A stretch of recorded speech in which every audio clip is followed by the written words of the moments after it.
at Intan Sapinoso 6098. Pwede po ba mabenta ang portion ng lupa at magawa ng deed of sale kahit na hindi pa sila subdivided? Mother title pa lang po kasi ang meron pero ang ibebenta po ay parte lamang.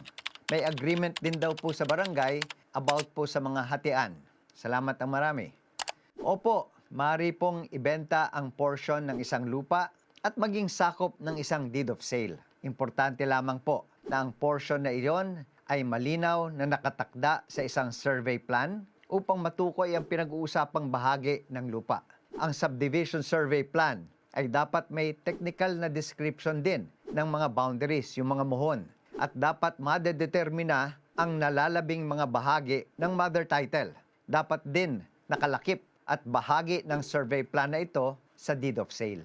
Dahil iisa pa lamang ang titulo, mother title pa lamang, maaring patatakan ito upang maipaalam na merong portion na nabili at maprotektahan ang nakabili ng parte. Kapag usapin na po ng pagpapatitulo ng inyong hiniwalay na parte ng lupa, kakailanganin ang survey plan na papaaprubahan na natin sa DNR at sa Land Management Bureau at sa lokal na pamahalaan. Ang bawat metro kwadrado ng mother title ay dapat mabilang at ang suma ng inyong parte ng lupa na hiniwalay at ang suma ng nalalabi na parte ay dapat tutugma sa kabuuang sukat ng mother title.